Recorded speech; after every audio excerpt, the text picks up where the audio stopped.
عالم ہوتے ہیں لوگ، 20 سال 25 سال جامعات میں پڑھتے ہیں، کوئی فقہ میں جو ہے مہارت رکھتا ہے، کوئی حدیث میں مہارت رکھتا ہے، اور کوئی جو ہے آپ کے تقریر میں مہارت رکھتا ہے، کوئی تحریر میں مہارت رکھتا ہے، کوئی ادب میں مہارت رکھتا ہے.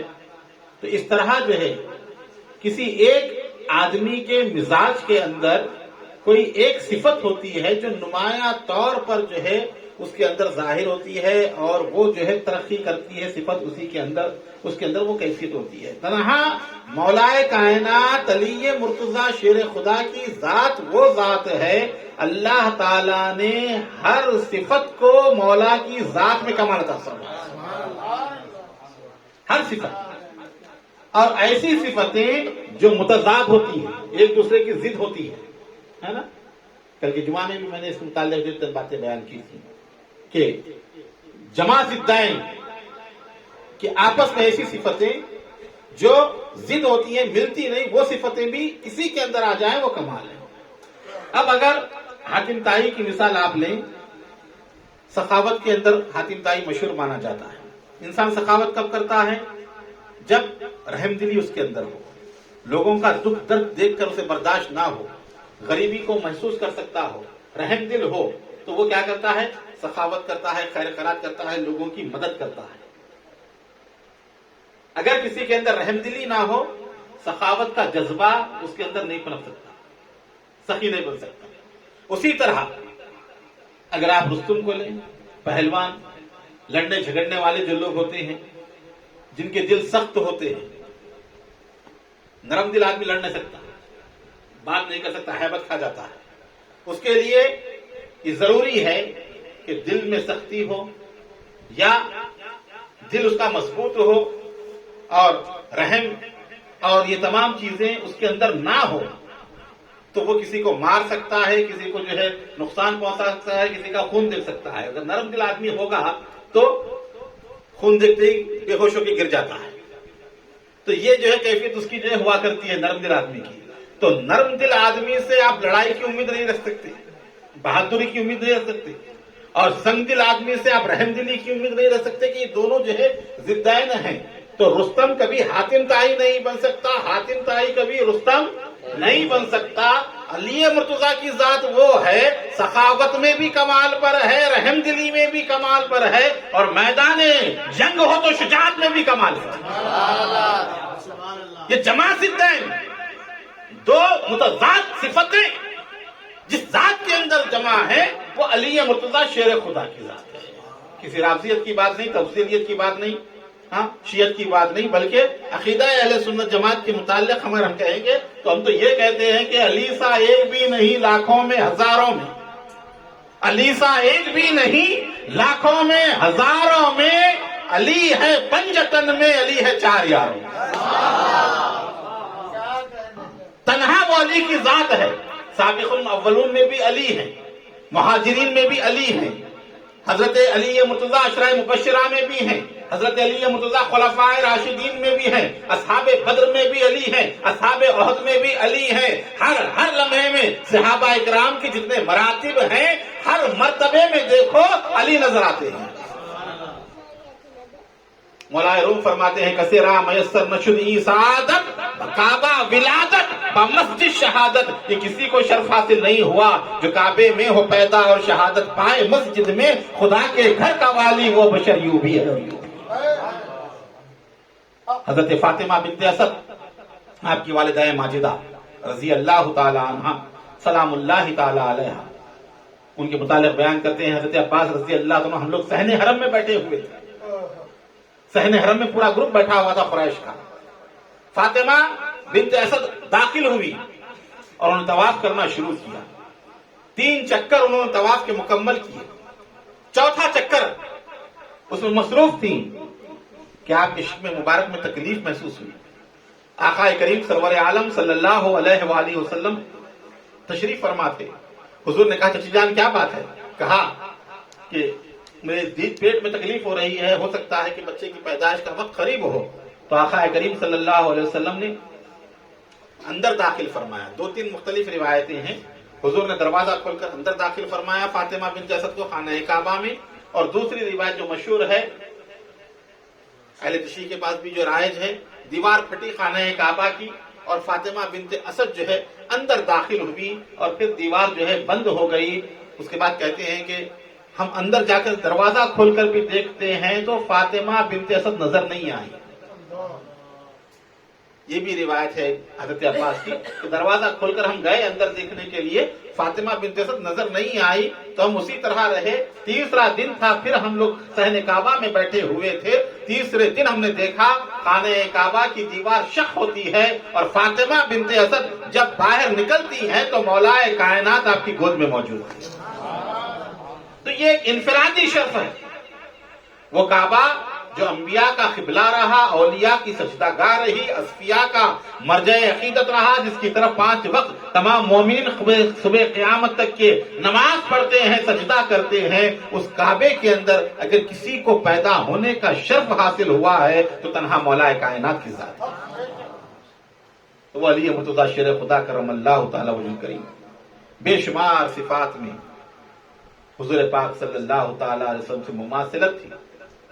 جب آقا کریم سرور عالم مشہور واقعہ ہجرت کا واقعہ سبھی جانتے ہیں، اور جب مدینہ منورہ آئے سرکار مدینہ صلی اللہ علیہ وسلم ایک ایک مہاجر کو ایک انصار کا بھائی بنا دیا.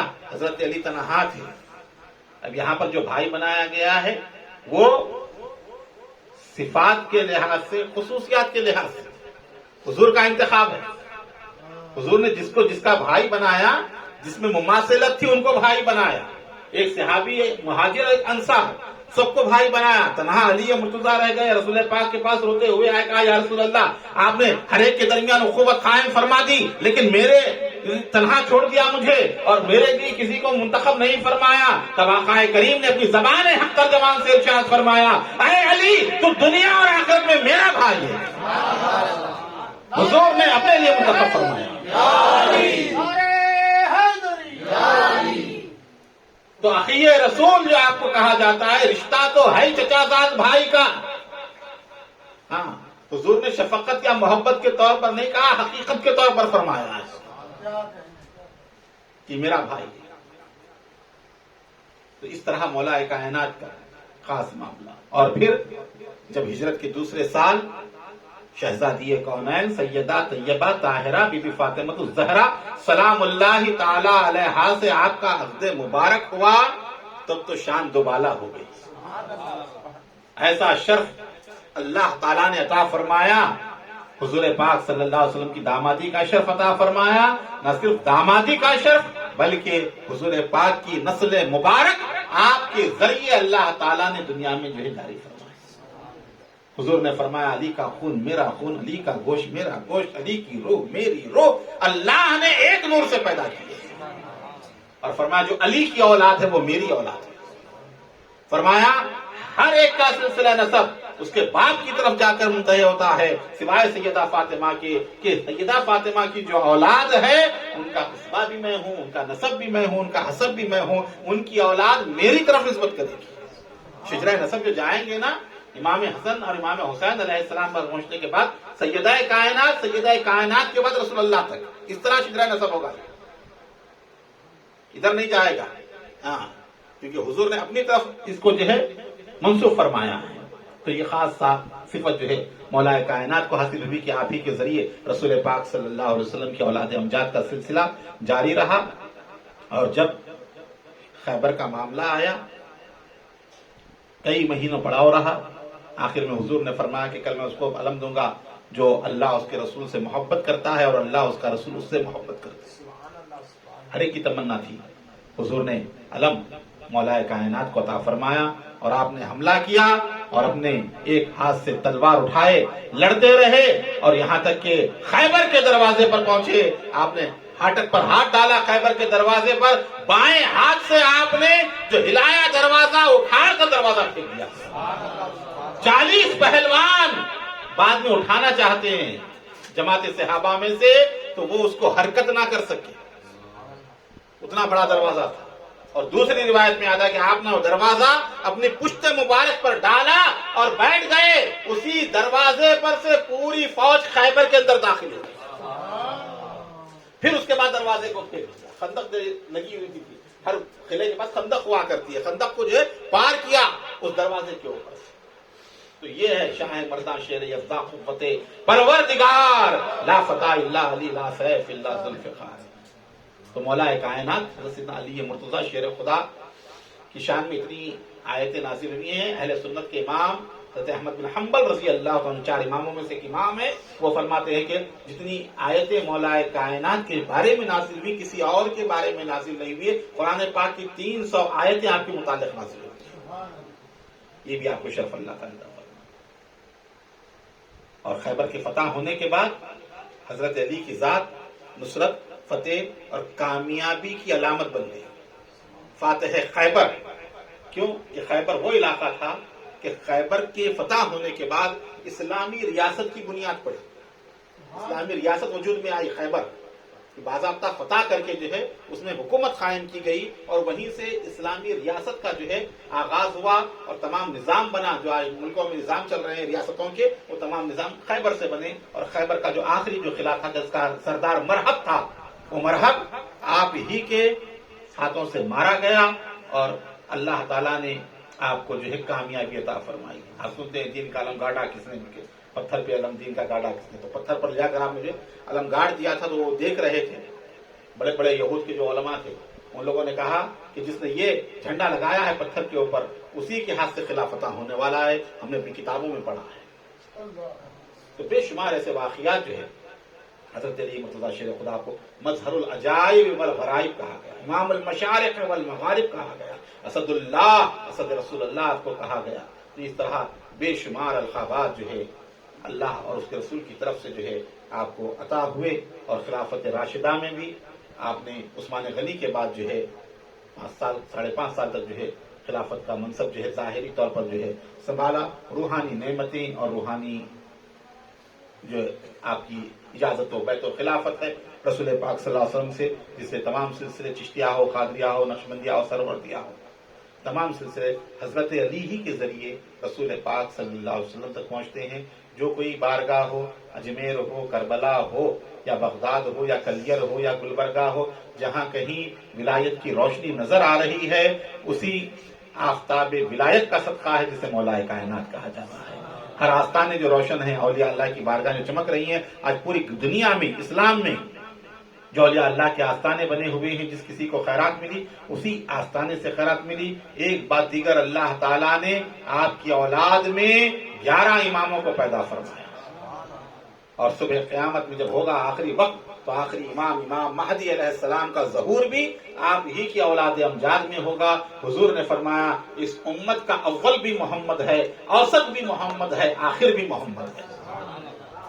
تو یہ شان جو ہے اللہ تعالیٰ نے جو ہے اس امت کو جو ہے عطا فرمائی ہے۔ تو 12 امام طریقت میں تمام اولیاء اللہ کے رہبر و رہنما ہیں۔ جس کسی کو کوئی روحانی مقام ملتا ہے انہی 12 اماموں کے وسیلے سے ملتا ہے۔ امام ربانی مجدد الفسانی قیوم زمانی حضرت شیخ احمد سرہندی نقشبندی سلسلے کے مشہور بزرگ ہیں، وہ فرماتے ہیں اللہ نے آپ کو خطب الارشاد کے منصب پر فائز فرمایا۔ حضرت آدم علیہ السلام کی جب پیدائش ہوئی، آدم علیہ السلام کی پیدائش کے بعد خطب ارشاد کے منصب پر حضرت علی کی روح مبارک فائز تھی۔ صرف اس امت کو نہیں، جتنے انبیاء اکرام گزرے ہیں ان کی امت میں جتنے اولیاء اللہ ہوئے ہیں ان سب کو ولایت ملی حضرت علی کی، حضرت علی کے ذریعے ولایت ملی۔ فرماتے ہیں کہ روح مبارک خطب الارشاد کے منصب پر فائز رہی، یہاں تک کہ آپ کی ولادت باسعادت ہوئی خانہ کعبہ میں، جسمانی طور پر آپ دنیا میں تشریف لائے تب آپ اس منصب پر فائز رہے، اور آپ کی شہادت عظمیٰ کے بعد یہ منصب ایک بعد دیگرے آپ کی اولاد امجاد کو ملتا رہا۔ امام حسن مجتبیٰ، امام حسین شہید دشت کربلا، اس کے بعد امام محمد سید زین العابدین علیہ السلام، اس کے بعد امام محمد الباقر جنہیں باقر العلوم کہا جاتا ہے، اس کے بعد امام جعفر الصادق صادق آل محمد جنہیں کہا جاتا ہے، 22 رجب کو جن کی نیاز شریف ہوتی ہے، اس کے بعد امام موسیٰ کاظم، اس کے بعد امام علی رضا، اس کے بعد امام محمد تقی، اس کے بعد امام علی نقی، اس کے بعد امام حسن العسکری، اس کے بعد امام محمد مہدی۔ اس طرح سلسلہ بسلسلہ یہ امامت کا جو ہے دور چلتا رہا، اور آخر میں جب ولایت مطلق محمدی جو چل رہی ہے، اس سلسلہ جو چل رہا ہے، اس کا اختتام ہوگا حضرت امام محمد مہدی آخر الزماں کی ذات پر۔ حضور نے فرمایا کہ وہ ظاہری اور باطنی مشابہت مجھ سے رکھے گا امام مہدی، ظاہری اور باطنی دونوں صفتیں اس پر ہوگی. اسی لیے امام مہدی کا انکار کرنا بھی جو گمراہی اور کفر ٹھہرے گا، کیونکہ وہ حضور کی ظاہری اور باطنی وراثت کے مالک ہوں گے، اور انہی کے بعد جو ہے اس دنیا کا جو ہے اختتام ہوگا. الغرض آج کی رات بڑی بابرکت رات ہے. واقعات تو بہت سارے ہیں، بے شمار واقعات ہیں کہ جس کو ہم بیان ہی نہیں کر سکتے. انشاءاللہ تعالی منقبت بھی آپ بڑے پیارے انداز میں جو ہے سنیں گے. اللہ تعالی ہم تمام کو مولا کائنات کی محبت سے ہمیشہ مالا مال رکھے، اور ان کے گستاخوں اور بےدبوں سے ہمارے دین اور عقیدے کی حفاظت فرمائے. وصلی اللہ تعالی علی خیر خلقہ نور عرشہ سیدنا محمد وعلی آلہ وصحبہ اجمعین والحمد للہ رب العالمین.